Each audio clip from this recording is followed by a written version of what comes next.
For predictions as we roll into the 4th of July weekend for retail media and with supply chain impacts, understaffed stores create customer loyalty challenges. So, how can brands engage in the real world to create deeper loyalty in turbulent markets? Today on the Out of Home Insider Daily Tear Sheet for the very first day of July 2022. Wow. Can't believe it. We're into the second half of the year. I was out with Ali Rupi and Megan Verholi from the team at One Screen the other day for lunch, which was a ton of fun, by the way. Ali and I used to share an office when we worked at Adams, and Megan was Ali's client at both the casino in the Lehigh Valley and the regional airport where Megan was the marketing director. And the last time we had lunch together was probably 3 years ago. So super fun to get together with the team and enjoy a great meal. Funny enough, too, is that David Kang, who was at Horizon, and is now on the team at One Screen, was also on the casino account that Megan worked at, and Ali repped for Adams. So it's all quite a story of kismet we've got going on over there. All that to say, good luck to everyone as you close in on the end of the year. Here's to a big finish. So now diving in.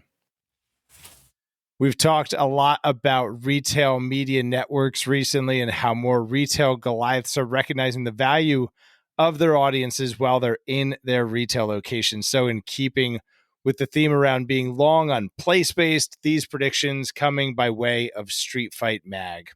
Prediction 1, retailers will try to become destinations, not just transactional platforms. Keep in mind, most of the times they're thinking about this from a web presence, not just physical like we are. Whether in the form of creating recreational programming or engaging videos to transform their sites and mobile apps into destinations where customers linger. This will increase media exposure and the probability of incremental purchases. By transforming themselves into destinations, retailers will add value for advertisers and boost their own bottom lines. Bob Johnson and I had this exact conversation on episode 96 of Out of Home Insider. Destination media in the real world is its own self, its own category. Plus, the opportunities that you can activate are just really cool. 137 synchronized screens at the American Dream Mall, largest destination retail media venue east of the Mississippi, and top 20 in the world. It draws tastemakers from the tri-state area. Just so many fun things that brands can do with destination media in the real world. That's way cooler than just on apps and websites. Video will be a big part of retail media's future. That's prediction 2. Video offering a powerful storytelling medium that can help retailers entertain audiences and engage them beyond a transactional context. This will be key to transforming retail media into a full funnel strategy, not just ads at the point of purchase, but top of funnel awareness campaigns too. This is an area where InMobi is focusing as it aims to help retailers delight customers on desktop and mobile. I mean, I get it. You've got to position yourself favorably in the piece, but the laughability of retailers will want to delight customers by showing them video on their desktop and mobile devices. I mean, I guess, but if you give them something to look at in the real world, I bet you'll make a little bit more of a lasting impression. And since that's what you're buying, wouldn't you like to get what you paid for? Prediction 3, brands will keep coming to retailers for their data. One of the major tailwinds behind retail media has been the surge in e-commerce during and following the peak days of COVID. Shoppers are spending more time online and digital advertisers want to be there to greet them. But the other major factor is privacy changes, and those are only picking up steam. Brands need first-party targeting options as third-party trackers such as the cookie and mobile identifiers fade away. Enter retailers, the new fixtures of the sell side. And yet again, this is where the superpower of out of home goes undefeated. Everything we do is based on real-world behavior. It's not guessing. It's not probabilistic. It's absolutely, undeniably deterministic. You can stand there, watch the people go in and out and pay for things and put them in their cars and drive away. It's real. So while brands scurry for data, the Mavericks will double down on creating memorable experiences for long-term brand equity, and history will remember the victor. Yes, that was absolutely a Top Gun reference. It is the 4th of July weekend after all. Prediction 4, retailers will need to avoid spoiling the shopper experience. Retail media is the darling of digital advertising, but it's all fun and games until advertisements ruin the shopper experience, which is still the core of retailers' revenue. As retail media grows, retailers will increasingly have to contend with shopper concerns that their stores are turning into sponsored product hubs. Similarly, advertisers will question why they need to pay for top product placement. Isn't producing a great product enough, or is retail media now a tax for the opportunity to stand out on the digital shelf? Which segues nicely into the next piece from retailtouchpoints.com. Supply chain impacts understaffed stores create customer loyalty challenges.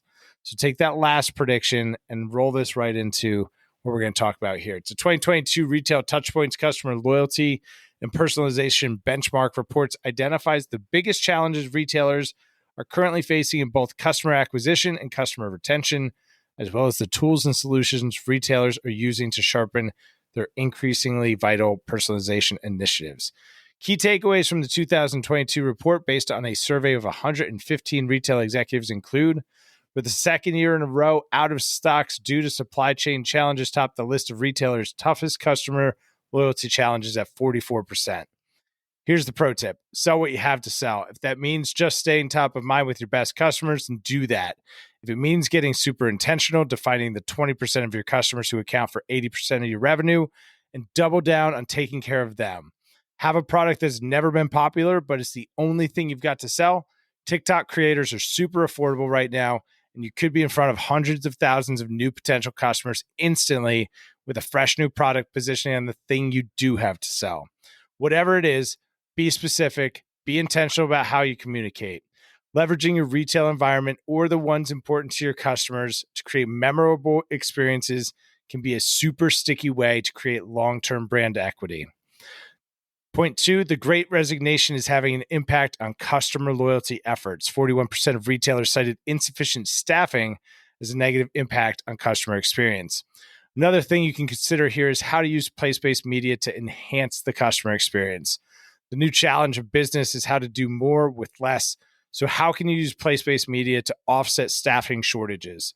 Well, by using it to increase basket ring, educating customers about ways to engage your business or information that's important to them, all sorts of ways, special in-store only promotions, day of the week promotions.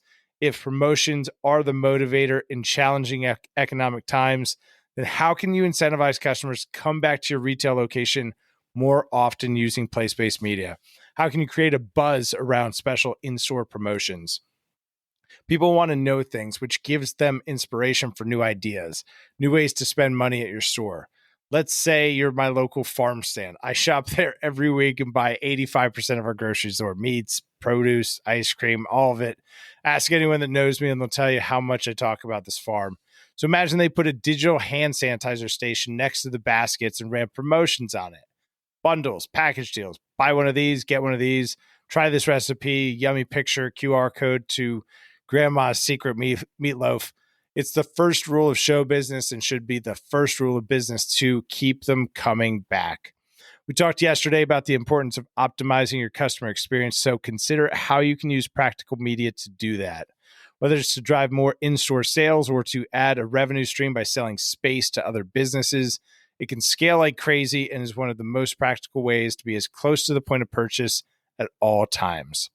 Point three, the use of traditional media, TV, radio, direct mail, and outdoor advertising as a customer acquisition tool rose from 29% in 2021 to 51% in 2022, second only to email. If you didn't know, I absolutely love direct mail and want to be on the record that outdoor plus direct mail is potentially the most undervalued marketing combo right now. With the level of zip code and household targeting data available, as well as the relatively wildly inexpensive cost of out-of-home and direct mail, it's the 1-2 punch of a challenger brand looking to shake things up. Identify the top zip codes, run a badass 8-week campaign doing some cool out-of-home, some high-impact bulletins. Don't even have to do anything too crazy. Something with big reach and a few target zip codes. Drop your direct mail in weeks 4 and 6. Test with different types of mail, postcards, handwritten letters, all sorts of combinations. But I'm telling you, if I had to bet on a combination as a consumer goods brand or service, it would be that. I heard a study the other day that polled a neighborhood about who the number one realtor in the area was. There was really no clear favorite. And then they sent out direct mail every month for like 6 months proclaiming this fictitious character as the number one realtor in the market. And when they went back and polled again, the overwhelming response was for the fictitious realtor on the postcard. So imagine that kind of impact coupled with a few well-placed ads in the real world. That's it for today. I hope you have a very happy 4th of July. Be safe and remember that share of voice equals share of mind and share of mind equals share of market. So if you're going to say something, make it count. Please make sure to subscribe and please share this episode with a colleague or client today and start a conversation about finding hidden value.